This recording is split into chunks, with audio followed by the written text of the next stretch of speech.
Muy buenos días, mis queridos hermanos y amigos. Bienvenidos como cada día a nuestro devocional diario.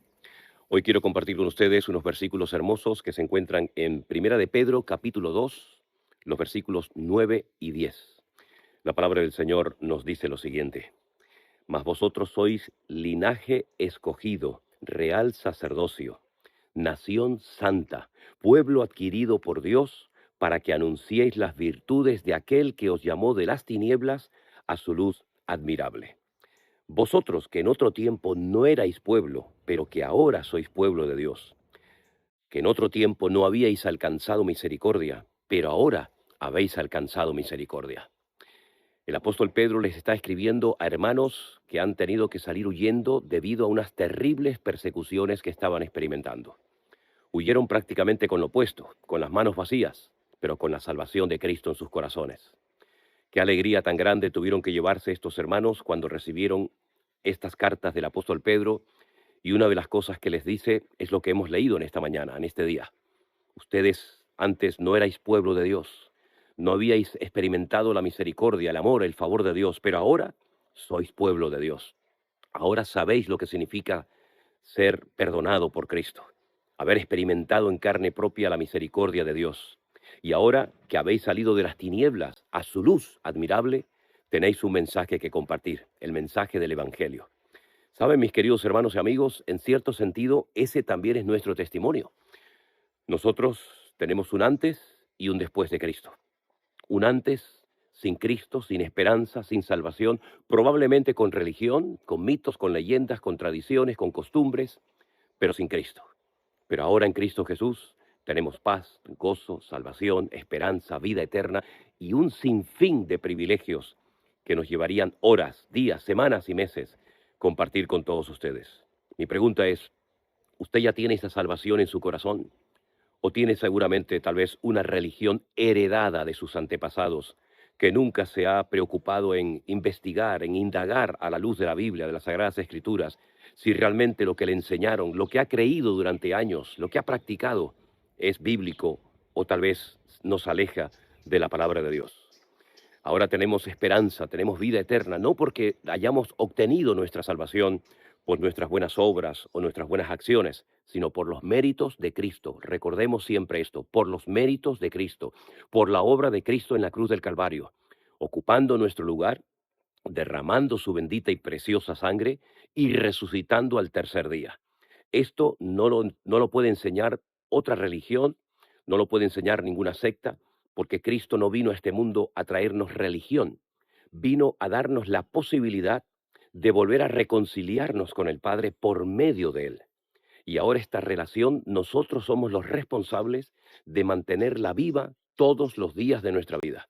No vivir de testimonios antiguos o de experiencias ajenas, sino de una relación personal cada día con nuestro Señor Jesucristo. Ya Él para nosotros no es alguien que murió, que está clavado en una cruz, sino Él para nosotros es nuestro Salvador, nuestro Señor, nuestro compañero de viajes, nuestro Maestro, y con Él lo tenemos absolutamente todo. Nosotros también tenemos un mensaje que dar, y ese es uno de los motivos por los cuales ya llevamos más de 1000 devocionales en estos últimos años, compartiendo cada día fielmente la palabra de Dios, para que millones de personas también tengan la oportunidad y el privilegio de nacer de nuevo, de experimentar el gozo de la salvación y que puedan comenzar esta vida nueva, que es la mejor vida, dicho sea de paso, que puede vivir un ser humano en este mundo. Mis queridos hermanos y amigos, qué alegría tan grande se tuvieron que llevar estos hermanos que lo perdieron todo debido a las persecuciones cuando recibieron estas cartas del apóstol Pedro.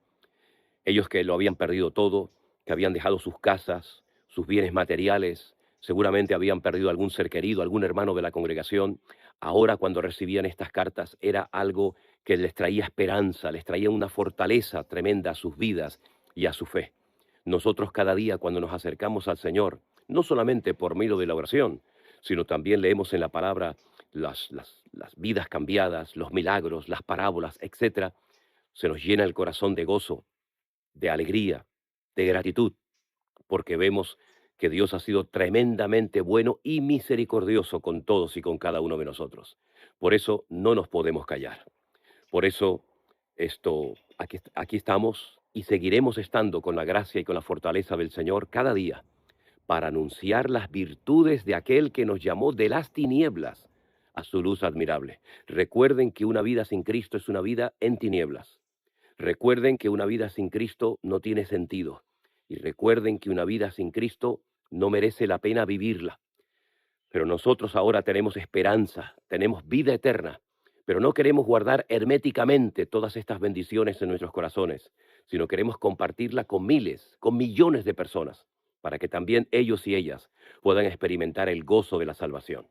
Así que en este día, dele muchas gracias al Señor por haber conocido la verdad, por haber conocido a Cristo como su Señor y Salvador personal. Pero no se calle, háblele a sus amigos, familiares, compañeros de trabajo, etcétera, para que también ellos puedan entender qué es lo que ha pasado en tu vida y que también sus nombres puedan estar inscritos en el libro de la vida.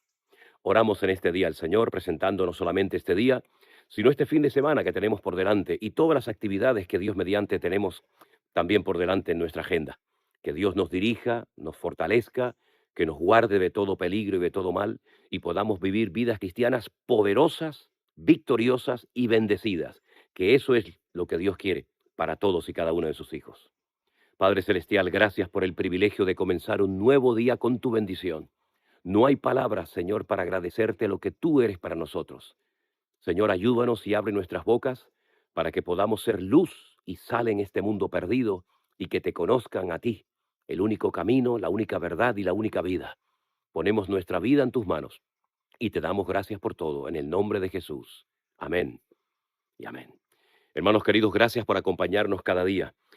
Les recuerdo, tenemos un solo canal en YouTube y en Facebook con el nombre Centro Evangélico Vida Nueva. Suscríbase para que pueda recibir en tiempo real cada vez que retransmitimos pues un devocional, un culto o lo que sea. Gracias por acompañarnos. Tenemos que seguir orando para que el Señor nos siga fortaleciendo, proveyendo todas nuestras necesidades y los congresos y todas las invitaciones que tenemos Dios mediante en breve, pues podamos llevarlas a cabo. Gracias, hermanos queridos. Que tengan ustedes un fin de semana tremendamente bendecido y si Dios lo permite, nos volveremos a encontrar en el próximo devocional. Hasta entonces, que Dios nos bendiga y nos guarde. Amén, hermanos. Me gustaría llevarles al libro de Éxodo, que es el segundo libro, empezando por el principio de la Biblia, porque una de las cosas que yo he dicho muchas veces aquí, cuando leemos la Biblia no es un libro que se escribió hace 2 días. La Biblia tiene miles de años. Si los libros, las cartas, los capítulos que tenemos aquí en nuestras manos, es un tesoro impresionante. Yo creo que ninguno de nosotros, perdonen si me equivoco, pero yo creo que ninguno de nosotros tenemos en casa un objeto que tiene más de 3000 años de historia. A lo mejor dice, esta silla era de la abuela. Yo tengo una sillita arriba, que es lo único que ya me queda de venezolano. Lo único que me queda ya, ¿no? Una sillita que cuando yo tenía, pues no sé si eran 3 o 4 años, en aquellos años vivíamos en un sitio que se llamaba San Bernardino. Corríjame los venezolanos si me equivoco. Después fuimos a vivir a Chacao. Aún me acuerdo, ¿no? Pero me acuerdo que mis padres me compraron una sillita pequeñita que estaba forrada como de piel de cabra o de un animal. Ya los pelitos se fueron cayendo. Y mi abuela, pues le puso un forro nuevo. Y puedo decir que esa silla lleva conmigo, pues más de 50 años. Pero ¿quién tiene en su casa un objeto de 3000 años? ¿Usted tiene algo en su casa que tenga 3000 años de historia? Dice, sí, mi suegra. No, nadie tiene semejante cosa. Pero mire, aquí en nuestras manos tenemos un libro, una colección de libros, mejor dicho. Eso es lo que significa Biblia, colección de libros, que tienen centenares, que tienen miles de años. Entonces es un tesoro incalculable, es increíble. Y además en su propio idioma, en su propia lengua, para que usted pueda saber lo que Dios dijo, lo que Dios manda y lo que Dios no manda. Y una de las cosas que yo he dicho cuando se acerca uno a las páginas de este sagrado libro, la Biblia, es que la gente en aquellos tiempos vivía muy diferente a nosotros. Yo sé que, por ejemplo, hay gente aquí que no cree, les cuesta mucho aceptar que hubo un momento en la historia en el que no existía Internet.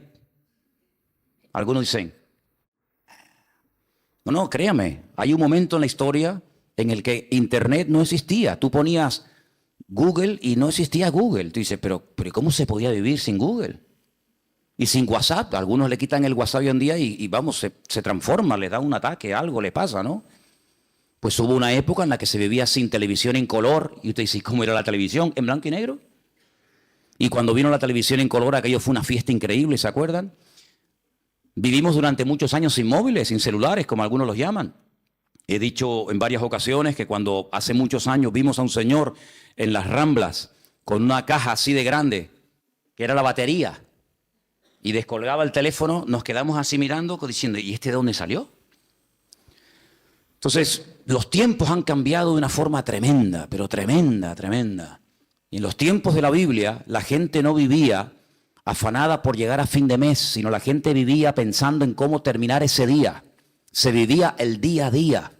Por eso, el pasaje que vamos a leer ahora refleja y explica muy bien que la bendición de Dios se prometía para el día a día. Hoy en día estamos acostumbrados a planificar el mes, ¿no? Cobramos el sueldo, cobran el sueldo y dicen, bueno, esto para el teléfono móvil, esto para la luz, esto para el agua, esto para los gastos de no sé qué, y se planifica el mes. Eso no existía, esa no era la mentalidad de aquellos tiempos. La mentalidad era vivir el día a día. Basta a cada día su propio afán o su propio mal, dice otra versión, ¿verdad? Y el pan nuestro de cada día, dánoslo hoy.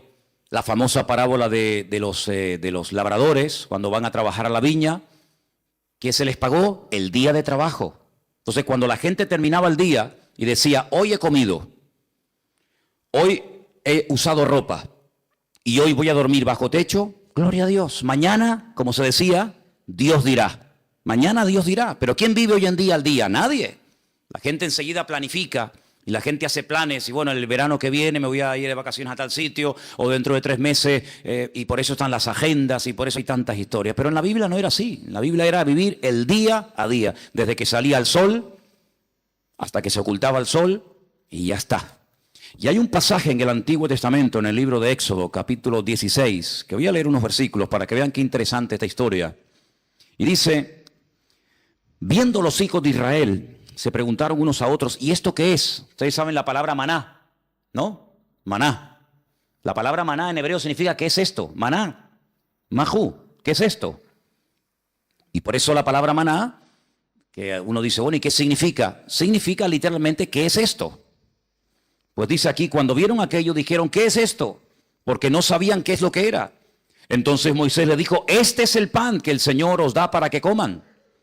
Esto es lo que el Señor os ha dado, recoged de él cada uno según lo que pudiera comer, un gomer por cabeza, conforme al número de vuestras personas. Tomaréis cada uno para los que están en su tienda. Los hijos de Israel, dice versículo 17, lo hicieron así. Unos recogieron más y otros recogieron menos. Y lo medían por gomer, y no sobró al que había recogido mucho, ni faltó al que había recogido poco. Cada uno recogió conforme a lo que había de comer. Moisés les dijo, ninguno deje de ello para mañana. Algunos decían, ¿y si mañana no cae el maná? ¿Y si pasado mañana se agota? Vamos a recoger el lunes, para el martes, para el miércoles y para el jueves. Siempre ha habido gente así, ¿no?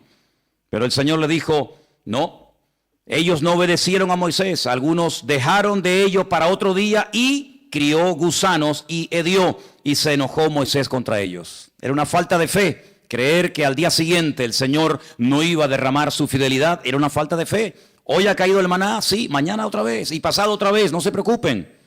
Y lo recogían cada mañana, cada uno según lo que había de comer, y luego que el sol se calentaba, se derretía.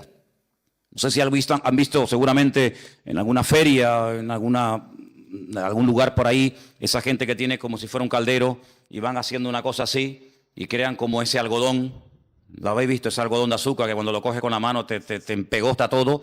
El maná era algo así, era algo muy parecido a eso. El Señor les dijo, cada día ustedes van a ver una demostración de mi fidelidad. Cuando ustedes se levanten, ya el maná está allí. No van a tener que esperar a que caiga. Es decir, yo voy a ir siempre delante de ustedes. Cuando ustedes se levanten el lunes, ustedes recojan todo lo que vayan a comer para el día lunes. Y cuando se levanten el martes, recojan lo que vayan a comer el martes y así sucesivamente. Pero había gente que dudaba, había gente que decía, vamos a recoger para 3 o 4 días por si acaso. Vamos a recoger para toda la semana. ¿Y qué pasaba? Se les echaba a perder. porque el Señor les estaba enseñando al pueblo en el desierto depender cada día de la bendición y de la fidelidad del Señor. Parece como que eso ya no forma parte de nuestro estilo de vida, pero así es como deberíamos realmente vivir los creyentes. Hoy el Señor me ha bendecido, hoy el Señor me ha ayudado, hoy puedo dormir en mi cama.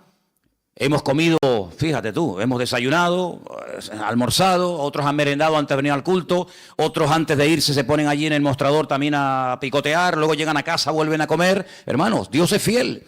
¿Cuál es la garantía de que mañana Dios me va a suplir mi necesidad? Que hoy me la ha suplido. ¿Cuántos dicen amén? Como Él no cambia, si Él hoy ha sido fiel, mañana otra vez volverá a ser fiel. Y yo tengo que fiarme de Dios. Yo tengo que depender del Señor, no de mes a mes, sino como dice la Biblia, el pan nuestro de cada día, dánoslo hoy. ¿Cuántos de los que están aquí hoy han comido? Veo que todos vienen vestidos. Algunos han venido en coche, otros caminando, otros en guagua. Cuando te vayas de aquí, cenarán, dormirán en sus camas. ¿Qué más queremos, hermanos? Dice la palabra de Dios, teniendo sustento y abrigo, estemos contentos con esto. ¿De dónde nace ese afán, ese agobio de venga y más y más? ¿De dónde nace? ¿De la Biblia? No. ¿De una relación sana con Dios? No, Señor. El cristiano sano, el cristiano que tiene una fe sana, completa, una fe coherente, una fe bíblica, no tiene que caer en ese afán, en ese agobio, en ese estrés y la deuda y no sé qué, y esto y lo otro. No, así no vivimos, así no tenemos que vivir los hijos de Dios. Los hijos de Dios tenemos que vivir de cara al mundo, de cara a la galería, con paz, con la tranquilidad de saber que nuestra vida está en las manos del mejor pastor del mundo, porque dice la Biblia, el Señor es nuestro pastor y nada nos faltará. ¿Cuántos dicen amén? Por lo tanto, en el Sermón del Monte, el Señor cuando enseña a orar a su pueblo dice, y el pan nuestro de cada día, dánoslo hoy. ¿Se puede orar por el pan nuestro de cada día? Claro que sí. Pero en ningún momento tenemos que estar preocupados por los próximos 15 días, por la próxima quincena, por el próximo mes. Eso no es bíblico, eso no es bíblico. El Señor quiere que aprendamos a depender de Él, a confiar en Él cada día, sin preocupaciones, sin agobios, sin estrés. Ya sé que esto a lo mejor suena a locura.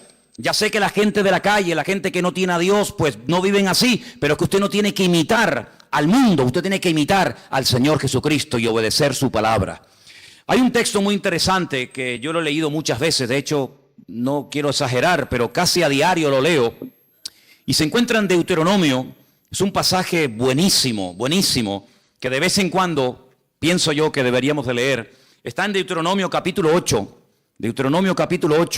del versículo 11 en adelante. Es buenísimo este pasaje, de verdad que es una bendición de Dios el poder tener esto en nuestras manos. Dice, cuídate de no olvidarte del Señor tu Dios. Y yo pregunto, ¿y se puede acaso alguien olvidar de Dios? Porque te puedes olvidar, no sé, de las llaves, del móvil. Te puedes olvidar de dónde dejaste el coche. Yo me acuerdo hace años, venía por la calle esta de la iglesia con el casco de la moto en la mano. Y me metía en el bar de aquí al lado a tomar un cortado. Y un hermano, me dice, ¿de dónde vienes? Digo, no, tuve que ir abajo a Santa Cruz a hacer unas cosas. Y me dice, ¿y tú vas por la vida con un casco debajo del brazo? Digo, ¡ay, la moto! Y la dejé en la Plaza de España. Yo me vine desde la Plaza de España hasta aquí con la moto, con el casco de la moto bajo el brazo. Como eso, simplemente mirando el casco, sabes que, mijo, el casco es para usarlo en la moto. Pues me olvidé de la moto. Y un día tuve que llamar al segurita del Carrefour allí en La Laguna, porque para mí que me habían robado el coche. ¿Y qué va? Me van a robar el coche estaba en otro sitio, pero volví loco a medio centro comercial. Mire, que me robaron el coche, que llame a la policía, que no sé qué, y el coche estaba donde yo lo había dejado, pero yo no me acordaba. Y a veces hemos visto en alguna playa por la megafonía, el niño Pedrito García Rodríguez, con una camisita roja y un pantalón amarillo y unos calcetines verdes.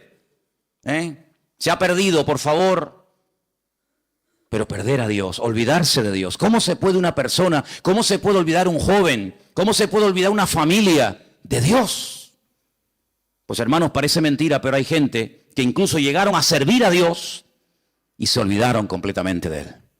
Y por eso el Señor, sabiendo que somos así los seres humanos, dice en este versículo, Cuídate, tengan cuidado de no olvidarse del Señor vuestro Dios para cumplir sus mandamientos, sus decretos, sus estatutos que yo te ordeno hoy.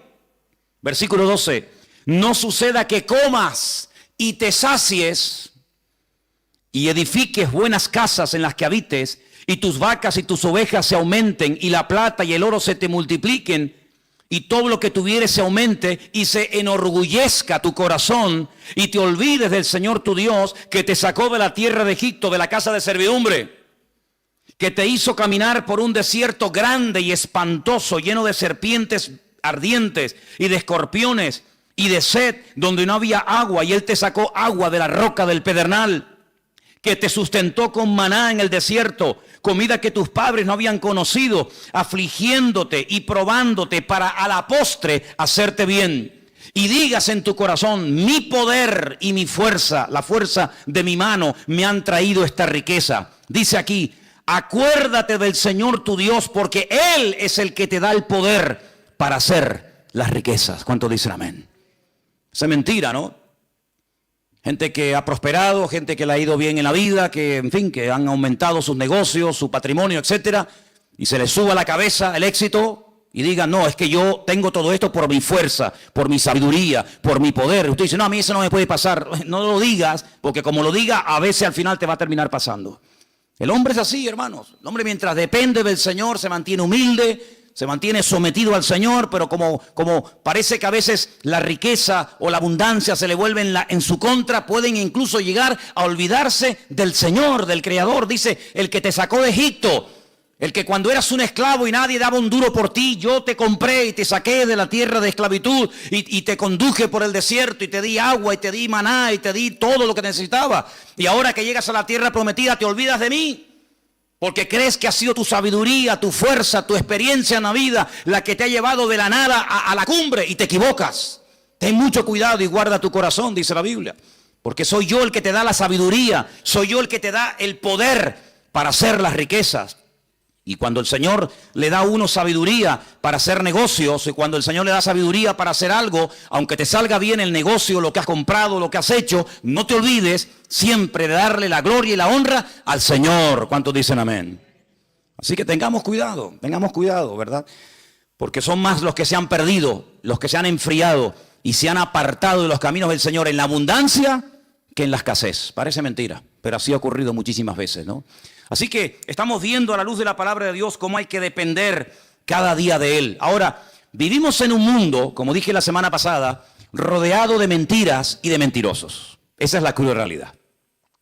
Vivimos en un mundo en donde los principios y los valores están al revés.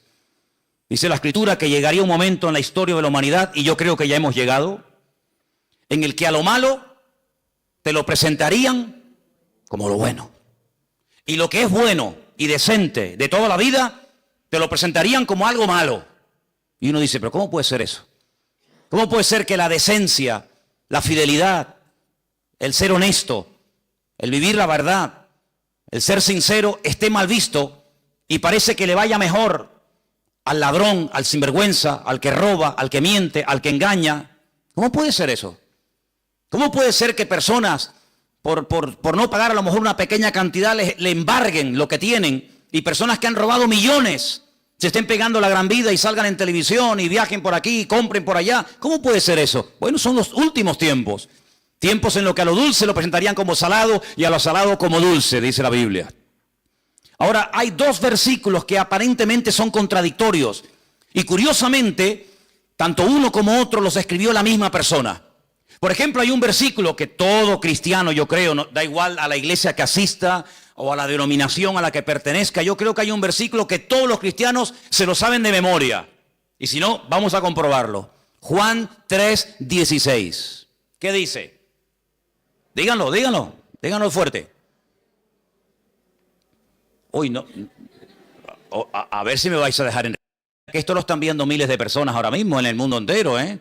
Decirlo fuerte, a ver qué dice. Porque de tal manera amó Dios al mundo, que ha dado a su Hijo unigénito, para que todo aquel que crea en Él no se pierda, mas tenga vida eterna. ¿Qué dice la Biblia que Dios hizo? Dios amó. ¿A quién?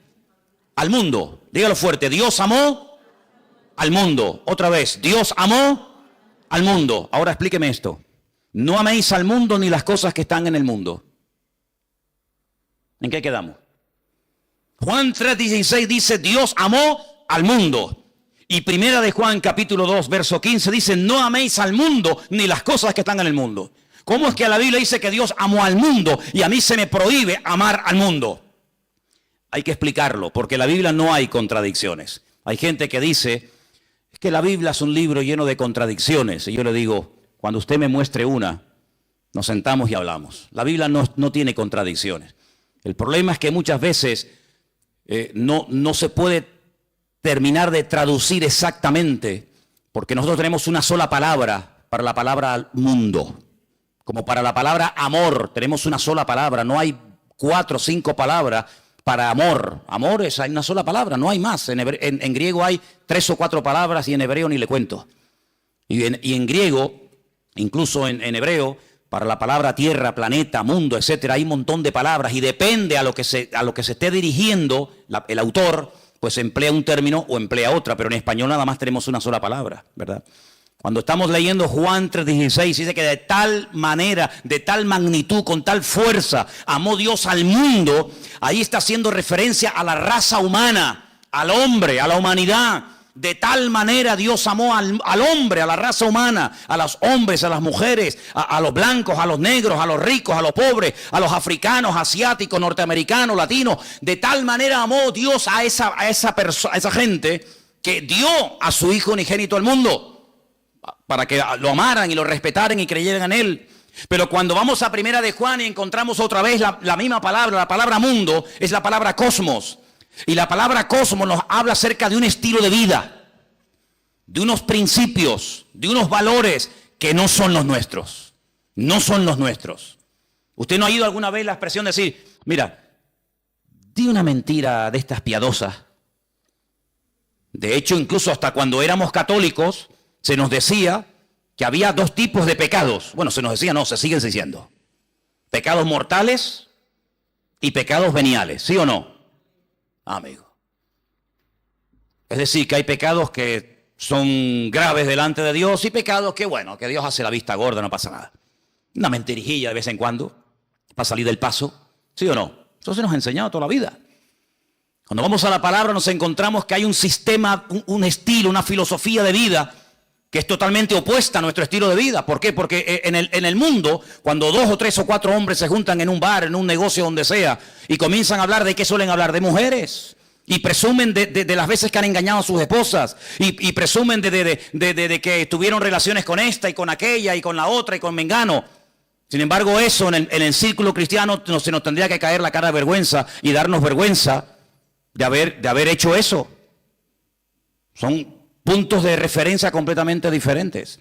Y en el mundo es normal mentir, y en el mundo es robar, pues decir, mira, sí, y era no, o no, cuando era sí, o decir, ¿cuánto tienes? 5, y es mentira, tienes 10. En el mundo todo eso es normal. Y cuando dice la Biblia, no améis al mundo, se refiere, no imites la forma como vive la gente. Una cosa es que Dios amó al hombre, y otra cosa es que Dios ame a los pecados del hombre, que son 2 cosas completamente diferentes. Dios ama a una etarra, a un asesino, a un violador, ¿sí o no? Por supuesto que sí. Faltaría más. Si no, madre mía. Pero eso quiere decir que Dios ama su estilo de vida. Eso quiere decir que Dios ama la mentira, el engaño, el soborno, el adulterio, la fornicación, la extorsión. No, señor. Una cosa es que Dios ame a la persona y otra cosa es que Dios acepte y ame y tolere el estilo de vida de esa persona. No nos confundamos. Por eso dice la Biblia que cuando viene por ahí alguna persona que dice que yo soy cristiano, yo soy pastor, yo soy hijo de Dios, yo soy siervo de Cristo, yo soy esto, yo soy aquello, apóstol, como algunos van por ahí también diciendo, pues hermano, por sus frutos los conoceréis. Y por eso dice la Biblia que hay que probar los espíritus, porque no todos los espíritus son de Dios. Y por eso encontramos en la Biblia falsos evangelistas, falsos pastores, falsos maestros, falsos apóstoles, etcétera, etcétera. ¿Por qué? Porque Dios ama a todo el mundo por igual, pero denuncia y no tolera el pecado y el desorden de nadie. ¿Cuántos dicen amén? Entonces no nos confundamos cuando dice que Dios amó al mundo, la raza humana, y cuando nos dice en primera de Juan, capítulo 2, como hemos leído, que no tenemos que amar al mundo. Porque dicho sea de paso, el texto sigue diciendo, si alguno ama al mundo, es decir, el estilo de vida del mundo, la filosofía del mundo, los principios del mundo, el amor del Padre no está en él. Porque todo lo que hay en el mundo, y lo aglutina de esta forma, los deseos de la carne, los deseos de los ojos, la vanagloria de la vida, no provienen del Padre, sino del mundo. Y el mundo pasa, y sus deseos, pero el que hace la voluntad de Dios permanece para siempre. Si lo que hoy está mal visto, mañana estará bien visto. Y lo que mañana estará bien visto, hoy es un delito, un pecado. Por lo tanto, las modas cambian. Hace años en este país se obligaba a la gente a ir a las plazas públicas a ver cómo se torturaba a personas y cómo se les quemaba vivos y cómo se les crucificaba. Y era normal. Y si retrocedemos en el tiempo, la gente pagaba dinero para ir a los coliseos, a los circos romanos, para ver cómo los animales devoraban a mujeres o a niños, mientras ardían como antorchas humanas, y era normal, era totalmente normal. Sin embargo, nos hemos dado cuenta de que cosas que antes eran normales o delitos, hoy en día, pues, han cambiado. Por eso nosotros no tenemos que dejarnos llevar por las modas de este mundo, sino tenemos que dejarnos llevar por los principios y valores eternos del Señor que están en su bendita palabra. ¿Cuántos dicen amén? Así que, amados hermanos, tenemos que partir de la base de que nosotros somos gente diferente, somos gente distinta, y hay algo con lo cual tenemos que estar claros en esto. Y yo les voy a contar parte de mi testimonio, porque creo que puede ser de ayuda a la hora de entender lo que quiero decir. Hay personas que llegaron al conocimiento de la verdad. Hay personas que les nació en su corazón el deseo de buscar a Dios porque empezaron a leer los evangelios o empezaron a leer la Biblia. Conozco muchísima gente que me dice, no, yo un día me compré una Biblia, o alguien me regaló una Biblia, un Nuevo Testamento, como esta que estáis ofreciendo los hermanos moteros, ¿no? Bueno, te llega la Biblia, empiezas a leerla, y empiezas a interesarte, empiezas a darte cuenta de un montón de cosas y se despierta algo en ti que te lleva a una búsqueda de la verdad, y buscando, pues encuentra. ¿Y a quién encuentra? Al autor y al consumador de la fe, que es Cristo Jesús, ¿sí o no? Pero a mí no me pasó eso. Yo fui al revés. Yo no había leído en mi vida la Biblia, jamás. No me interesaba. Yo no sabía ni lo que era una Biblia. A mí no me llegó el conocimiento de Dios, ni el deseo de buscar a Dios por la lectura, por el estudio, por indagar, por buscar la verdad. Es que a mí no me interesaba buscar la verdad, pero en absoluto. Lo primero que yo tuve fue un encuentro, una experiencia personal con Jesucristo. Yo no había leído la Biblia en mi vida. Entonces, cuando yo entré por primera vez en mi vida a una iglesia, yo le dije literalmente a Dios, es que yo no creo en ti. Es que yo no creo en ustedes, yo no creo en pastores, ni en iglesia, ni en Biblia, ni en cura, yo no creo en nadie. Yo tenía un montón de problemas físicos, espirituales, de toda índole. Pero yo desafié a ese Dios del cual ese hombre estaba esa tarde predicando allí, y le dije, bueno, si tú existes, no es que dije, como tú existes, no. Si tú existes, ayúdame a salir de este infierno en el que yo estoy. Y cambia mi vida. Y ayúdame. Y libérame. Etcétera, etcétera. Y Dios lo hizo. Y mucho tiempo después, o unos meses después, comencé a leer y a leer y a leer y a leer y a estudiar y a memorizar capítulos y capítulos de la Biblia. Y a través de la Biblia, pues claro, lógicamente fortalecí mi fe. Pero no fue primero la teoría y después la práctica. En mi caso fue al revés. Primero fue la experiencia, la práctica, y luego fue el conocimiento. Y por eso hay muchas personas que a veces titubean, porque claro, comenzaron a leer la palabra y después tuvieron una experiencia personal con Cristo. Pero cuando uno tiene una experiencia personal con Cristo, a mí no me mueve nadie de la fe que yo tengo en el Señor. Porque a mí los demonios que tenía no me los sacó ningún pastor, a mí me los sanó directamente mi Señor Jesucristo. Y el que me transformó la vida no fue una predicación de un reverendo o de un apóstol, o como ese radio se llame, sino que directamente mi Señor y mi Dios me liberó y me transformó y me rompió completamente. Y después comencé a leer su palabra. Y por eso hay gente que lee la palabra y después tienen la experiencia, si es que la llegan a tener, y por eso a veces dudan de haber interpretado correctamente el texto y lo habré interpretado mal, y en vez de resulta que era así, resulta que era asado. Yo no tengo la más mínima duda. Yo he hablado con budistas, he hablado con gente que practica el Islam. He hablado con rabinos judíos de todo tipo, cerrados, abiertos, de toda índole. Y yo cada día estoy más firme en mi fe. Porque a mí el conocimiento y la experiencia no me vino por lo que leí ni por lo que me enseñaron. Es que yo tuve un encuentro personal con Cristo. Yo era ciego y ahora veo. Entonces, cuando una persona tiene un encuentro personal con Cristo, que digan lo que digan, que hagan lo que hagan, que pase lo que pase, yo sé en quién he creído. ¿Cómo voy yo a negar que soy blanco? Hermano, si yo me subo a esta plataforma esta tarde y digo, hermano, ustedes me ven blanquito, pero yo realmente en el fondo soy negro. Usted dirá, bueno, hermano, usted dé lo que quiera, pero usted se le ve por fuera y usted tiene piel blanca. No, mire, hermano, es que yo soy moreno, mulato y soy mujer. Pasa que ustedes me ven con otra visión. No puedo negar, yo no puedo negar lo que soy. Pues exactamente igual le digo espiritualmente. Yo no puedo negar que Cristo un día me sanó, me liberó y me transformó la vida. Y no lo leí en la Biblia, no lo leí en un libro, lo sentí, lo experimenté personalmente. Por eso cada vez que voy a Israel, cuando vengo más firme en mi fe. Y no es que voy allí y digo, ay, a lo mejor creía al revés de como yo era. No, es que me da igual. Porque yo no fui al convencimiento de la verdad por lo que leí, sino por lo que viví y por lo que experimenté. Y cuando una persona experimenta algo, no desde la teoría, sino desde la práctica, ese hombre y esa mujer no lo tumba, ni lo sacude nada, ni nadie. ¿Cuántos dicen amén? Si yo subo esta noche aquí a un hombre y subo a una mujer y le digo, hermano, explique lo que es un parto. Y ya, bueno, pues un parto, es un parto, ¿no? Tienes dolores. Hay un momento como se rompen aguas, se llama, ¿no? Corríjame porque yo en esto estoy fatal, ¿eh? Se rompen aguas, te entran dolores, empiezan a dilatar, no sé qué, no sé cuánto, tienen que llevar a la clínica y te suben allí en aquellos aparatos y te dice, sopla, aprieta, no, ahora sí, ahora asado, ¿sí o no? Qué malo soy, soy fatal. Asuman ustedes una mujer aquí que haya parido. Y dice, mira, Manolo, cállate la boquita, anda. Un parto no tiene nada que ver con lo que tú has dicho. Tú estás hablando desde la teoría, desde lo que has oído, de lo que te han contado. Pero yo he parido. Y un parto es esto y esto y esto. ¿Quién puede dar mejor una información de lo que es un parto? ¿Yo? ¿O una mujer que ha parido? Evidentemente una mujer que ha parido. Porque no lo habla desde la teoría. Lo habla desde la realidad. Desde el dolor. Lo habla desde la sensación de haber tenido esa criatura en su vientre y de haberlo sacado y ver la realidad de lo que es un parto. Y exactamente igual ocurre, amados hermanos. Hay gente que habla de Dios desde la teoría. Que si Dios es así, que si Dios es asado, que si no sé qué. Que hablas con un judío, te dice una cosa. Hablas con un musulmán, te dice otra. Hablas con un evangélico, te dice una cosa. Hablas con un mormón, te dice otra cosa. Hablas con un budista, te dice no sé qué. Y entonces tú dices, Dios mío, pero cada uno tiene una opinión diferente. Pero todos tienen la razón.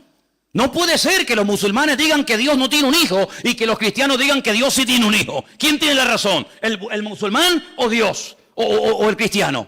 Porque yo pregunto, ¿Dios tiene un hijo o no tiene un hijo? Porque si no tiene Dios un hijo, entonces los musulmanes tienen razón. Pero si Dios tiene un hijo que se llamó Jesucristo o Yeshua HaMashiach y vino a este mundo a morir en una cruz y resucitó al tercer día, entonces este no dice la verdad la está diciendo este hombre. La pregunta que muchas veces me han dicho es, ¿cómo es posible que un pueblo tan culto, tan sabio, tan preparado, personas que están todo el día desde que se levantan, créanme, desde que se levantan hasta que se acuesta, leen y memorizan y aprenden, y me refiero al pueblo de Israel, ¿cómo es posible que ellos no crean que Jesucristo es el Hijo de Dios? Porque te explican otra cosa y te quedas con la boca abierta y te dicen arriba y abajo y el verbo, el ifil, el ipalel, el pual y te explican todas las conjugaciones del verbo. Pero cuando hablamos de Jesucristo no tienen ni idea. Y uno dice, ¿cómo es posible que nosotros que no hemos sido criados en este ambiente, por lo menos yo, tengamos las ideas más claras y podamos explicar no desde la teoría de un libro, sino de la experiencia personal, quién es y quién no es Jesucristo? ¿Cómo es posible que 14 veces se hayan equivocado los judíos nombrando a un Mesías que luego le salió el tiro por la culata? Lean la historia de Bar Kokhba. Una ruina trajo a Israel. ¿Quién lo apoyó? Uno de los rabinos más grandes en la historia de Israel, Rabí Akiva. Un hombre que fue capaz de morir torturado.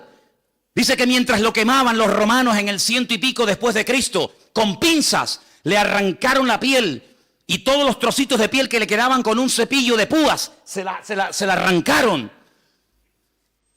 ¿Cómo es posible que un hombre que murió de esa manera torturado dijera que Jesucristo fue un impostor?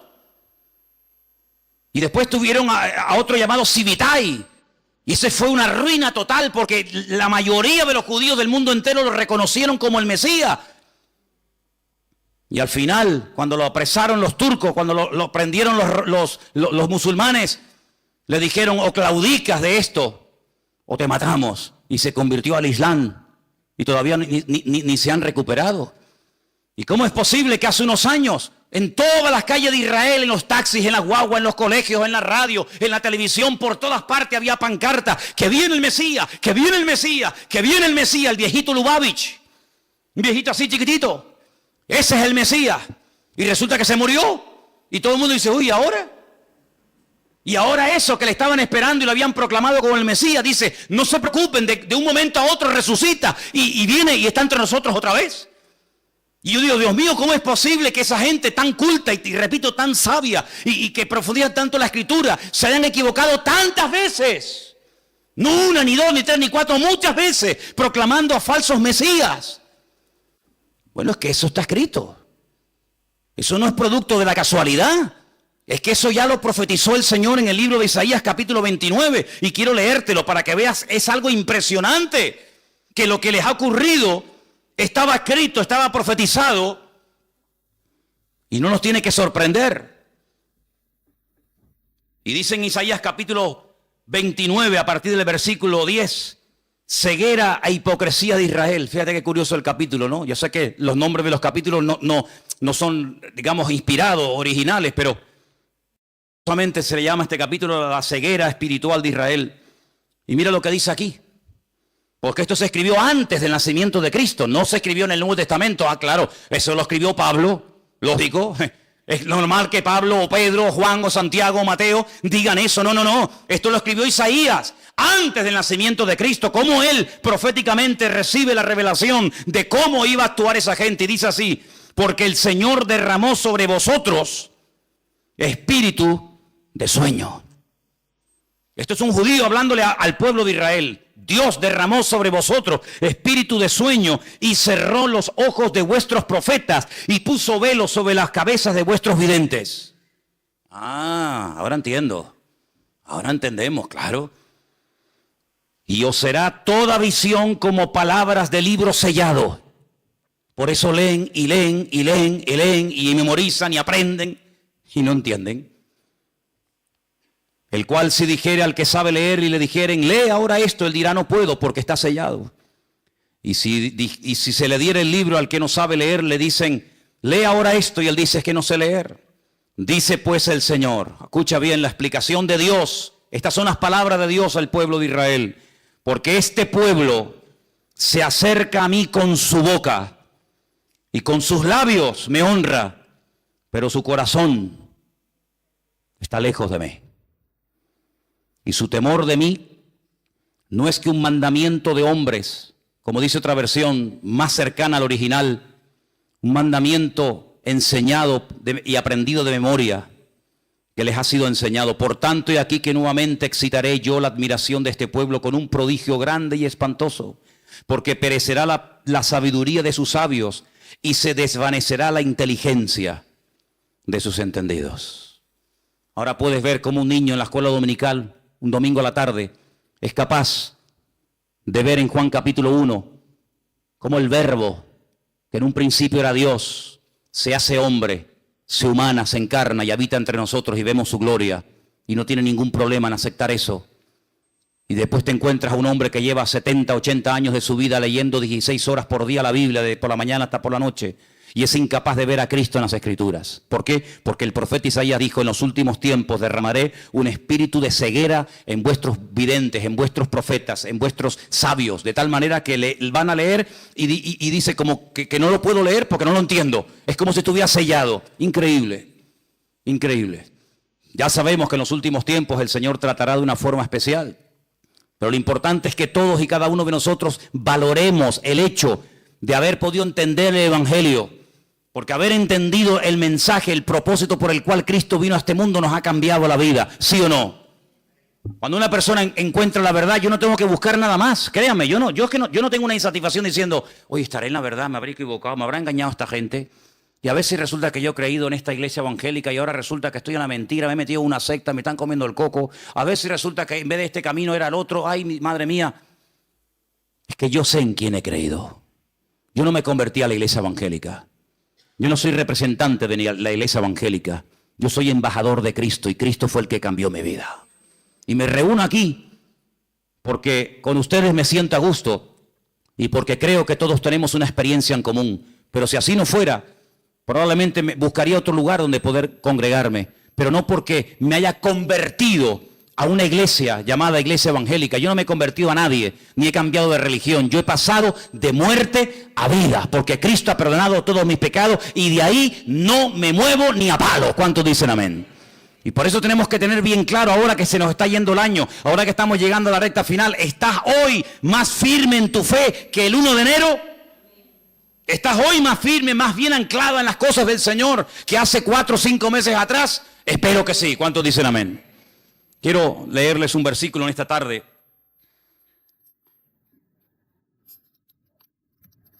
Y antes de buscar ese texto que se encuentra en Apocalipsis, en el capítulo 3, déjenme que les diga algo. Cuando uno empieza a leer la Biblia del principio, uno se va a dar cuenta de que cuando Adán y Eva pecaron, y ahora hablaremos un poquito de esa mujer también, quedaron desconectados del Señor, desconectados completamente. Todo cambió, todo. Aquel hombre y aquella mujer eran perfectos. Y usted y yo no somos perfectos, sabíamos eso, ¿no? Si te crees perfecto, dísele a tu mujer a ver qué te dice y ya verás cómo te recuerda que no lo eres. Así de claro. Qué maravilla el ojo humano, ¿eh? Qué maravilla poder ver en colores. Porque nosotros vemos en colores, ¿sí o no? ¿Usted ve en colores? Hay algunos que confunden, ¿no? El rojo con el verde con el amarillo, pero generalmente el hombre ve en colores. Vemos en 3 dimensiones. Podemos ver de cerca, de lejos, enfoca de una forma maravillosa. Pero usted sabe que de todo lo que hay aquí que se podría llegar a ver, solamente vemos el 1%. Nuestro ojo solamente percibe el 1% de todo lo que podríamos llegar a ver. Adán veía al 100% sin ningún problema. Veía a los ángeles, veía el mundo espiritual y natural de una perfección tremenda. ¿Qué le parece? El cerebro del ser humano dice que está dividido en 2 y que solamente funciona una parte. Yo a veces hasta lo dudo que funcione esa parte. Y Dios pone un miembro en nuestro cuerpo para que funcione la mitad. No tiene sentido. El cerebro de Adán funcionaba a la perfección y veía la esencia de las cosas con una claridad nítida, sin problema, ¿verdad? Y sabemos que el hombre está por debajo de todos sus niveles. Seguramente Adán era capaz de meterse debajo de un río y estar 3 horas metido debajo del agua. Y veía perfectamente, porque era un ser perfecto, completo, no le faltaba nada. Probablemente, sabe Dios, hasta con el pensamiento podría trasladarse de un lugar a otro y volar. Yo qué sé lo que aquel hombre podía haber llegado a ser. Sin embargo, el pecado lo deterioró todo. El pecado lo reventó todo. No somos ni la sombra de lo que un día el Señor creó.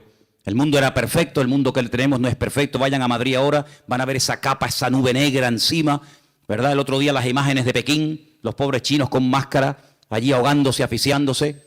Este mundo no tiene nada que ver con el mundo perfecto y maravilloso que el Señor creó. Pero a pesar de la rebelión y del pecado del hombre, Dios proveyó un sistema, y eran los sacrificios. ¿Y qué hace Abel? Presenta un sacrificio ¿para quién? Para él. Él tiene deseo de acercarse a Dios y presenta un sacrificio para él, pero no lo podía hacer para otra persona. Pero cuando avanzamos en la historia, vemos que llegamos a Egipto y vemos que ya Dios dice, bueno, ahora no solamente el hombre puede acercarse a Dios a través de un sacrificio de animales, sino que ahora el papá, el cabeza de la casa, puede presentar un sacrificio para la familia. Y dice que sacrificaban un cordero para toda la familia. Así que de uno individual pasó a toda la familia. Y después resulta que cuando seguimos avanzando en la relación con el Señor, encontramos que una vez al año se mataba un cordero para toda la nación. Así que pasamos de uno, pasamos a la familia, y de la familia pasamos a la nación. ¿Pero de qué nación estamos hablando? De la nación de Israel. ¿Y todas las demás? No entran, están fuera del pacto, están fuera. Pero cuando vino el Señor Jesucristo, ¿por quién vino a morir? Por toda la raza humana. Y ahí entramos tú y yo, queridos hermanos, los que estaban, los que aún no habían nacido. Y por eso yo te pregunto en estos últimos días, en estas últimas semanas que nos quedan para concluir este año 2015, ¿tú has tenido ya tu encuentro, tu experiencia personal con Cristo? O simplemente lo que estás es aprendiendo y aprendiendo y aprendiendo y creciendo en el conocimiento. Está bien todo eso. Pero lo importante no solamente es saber muchas cosas, sino tener tu experiencia con el Señor. Porque si mañana nos quitan las Biblias, si mañana nos cierran los templos y ya no podemos depender de un culto, de una predicación o de un pastor, ¿qué va a pasar con nosotros? Nada. ¿Por qué? Porque estamos conectados a través de nuestra propia experiencia con la fuente de la vida, porque tenemos nuestra propia experiencia con Cristo. Y ya no dependemos de un pastor, de una iglesia, de un predicador, de la internet, sino dependemos directamente de nuestro Señor Jesucristo. ¿Tú tienes esa línea directa con Él? ¿Tú lo conoces como tu Señor y como tu Salvador? ¿O como el Dios que aquí se predica? Porque hay gente que dice, no, es que cuando hablan de nosotros, dicen, sí, porque ustedes creen en no sé qué y se quedan como al margen. No, yo no hablo de ustedes, yo hablo de si tú conoces al Dios vivo y verdadero. ¿O es que acaso el Dios del evangélico es diferente al Dios del católico? ¿No hay un solo Dios? Bueno, pues a ese único Dios del cual hablamos y predicamos, ¿lo conoces personalmente? ¿Tienes un encuentro con Él? ¿O para saber algo de Él tienes que buscar en Mateo? ¿O para saber algo de su esencia y de su carácter tienes que ir a los Salmos o al Apocalipsis o por aquí por allá? No, no hace falta que vaya por aquí por allá porque yo sé quién es y conozco a mi Padre y sé lo que le agrada y lo que no le agrada. La gente más espiritual, la gente que más creció en su relación con el Señor, nunca leyeron la Biblia, porque no la tenían. Abraham no leyó nunca la Biblia. Jacob, Isaac, José, personas que nunca leyeron la Biblia, pero ellos conocían a Dios, no por lo escrito, sino por lo que habían experimentado. Y José era capaz de rechazar a la mujer de Potifar, diciendo, ¿cómo voy yo a pecar contra mi Dios? Pero hijo, ¿dónde está escrito que eso es pecado? Aquí en mi alma está escrito, porque yo conozco la voz de mi Señor y sé lo que le agrada y lo que no le agrada, aunque nunca haya leído la Biblia y aunque nunca me haya congregado en ninguna parte, yo conozco a mi Dios y sé que a mi Dios eso no le agrada. Y eso es a lo que tenemos que llegar, hermano, a tener un encuentro personal con Cristo. Y por eso, hoy comí, hoy cené, hoy vengo vestido. Pues mañana me voy a levantar con la seguridad de que se va a volver a repetir otra vez lo mismo. ¿Por qué? Porque grandes son sus fidelidades cada mañana y cada día. ¿Cuántos dicen amén? Apocalipsis capítulo 3, el texto que les quería leer, dice que Él, por cuanto hemos guardado su palabra y no le hemos negado, ni con los hechos, ni con las palabras, nos guardará de la hora de prueba que ha de venir sobre todas las naciones de la tierra. El otro día, creo que lo comenté y termino, decían que en los estatutos, en las leyes de la ONU, hay un artículo que dice que cuando 5 naciones pelean, cuando 5 naciones, digamos que entran en un conflicto bélico, en ese artículo se encuentra la expresión de que ya se puede hablar de una tercera guerra mundial. En este momento hay 10 naciones, no 5, 10 naciones peleando contra un enemigo en común. Y por eso ellos dicen que oficialmente ya se puede decir, ya se puede declarar que estamos ya en una tercera guerra mundial, donde Inglaterra, Francia, Estados Unidos, Rusia, Arabia Saudita, etcétera, etcétera, ya han entrado en un conflicto que no tiene marcha atrás. Estamos en la recta final no solamente del 2015, estamos en la recta final de la historia de la humanidad. Y en estos últimos tiempos, el Señor todavía sigue llamando a los corazones de los seres humanos.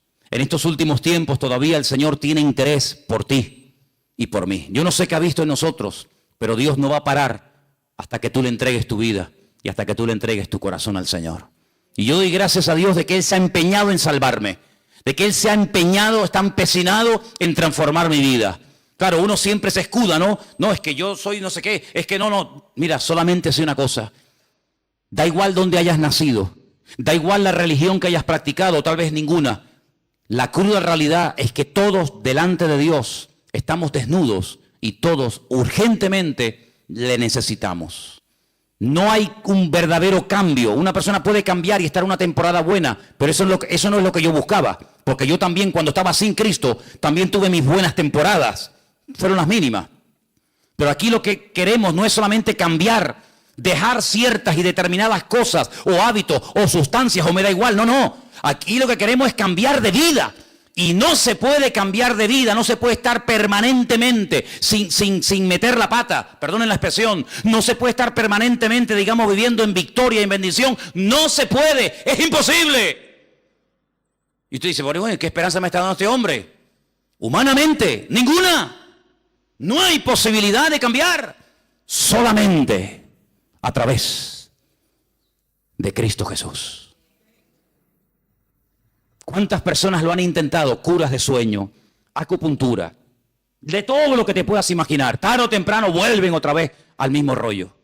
Porque no hay libertad verdadera hasta que conozcas a Cristo Jesús. No te hablo de la iglesia. Si usted busca otra iglesia que le guste más, que te guste por lo que sea, váyase a esa, no tenga problema. Usted váyase a donde mejor se encuentre. Pero no te olvides que las iglesias no están para cambiar a nadie, sino para decirte quién es el que cambia. Y el que cambia es nuestro Señor Jesucristo. Cierra tus ojos ahí donde estás. Quiero que oremos en esta tarde de verdad, de todo corazón, y le pidamos al Señor que abra nuestros ojos, que quite la ignorancia, la ceguera de nuestra vida, para que nos demos cuenta de que la única manera de salir de este sistema falso, maligno, es a través de Cristo.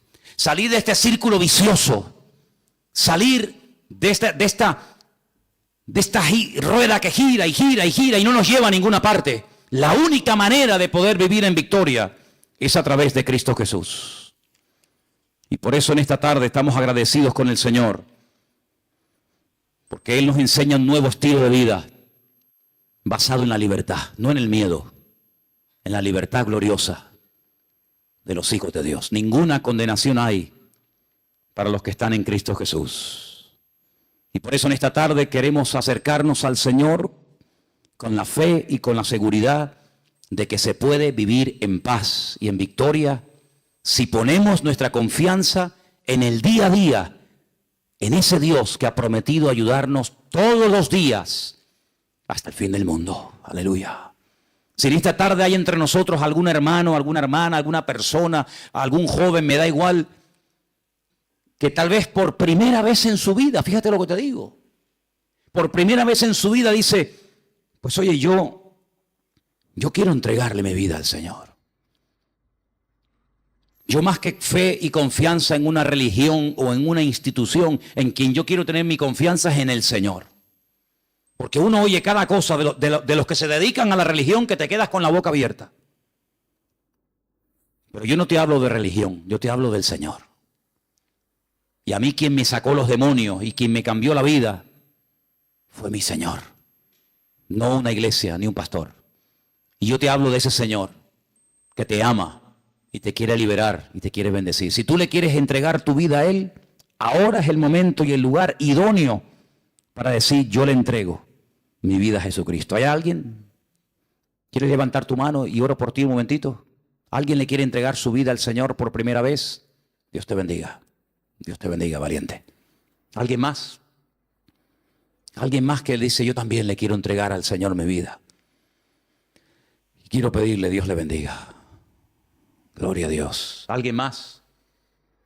Dios le bendiga a ti también. Gloria a Dios. Hay 4 personas esta tarde que han levantado su mano, 5. Bendito Dios. Que le están diciendo al Señor, Señor, yo quiero cambiar de vida. Ahí donde estás, no hace falta ni que te levantes.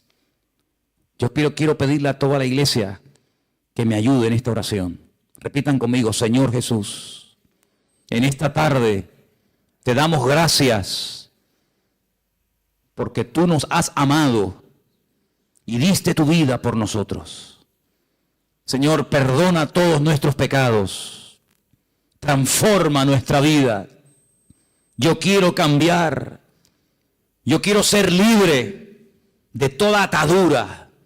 Y por eso te pido perdón, Señor. Y pido que tú entres en mi vida. Quiero ser un hijo tuyo, Señor.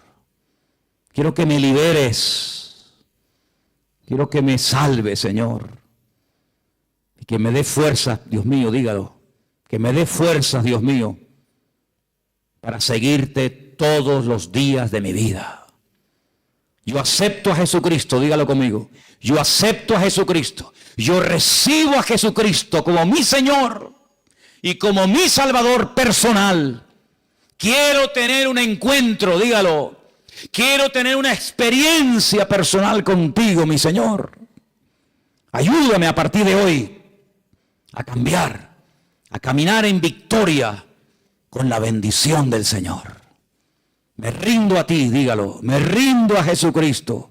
Renuncio al mundo, al pecado y al diablo. Y confieso que a partir de hoy Jesucristo será mi Señor y mi Rey. Te lo pido con todo mi corazón, en el nombre del Señor Jesús.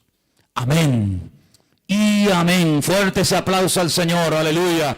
Dígale gracias, Dios mío, aleluya.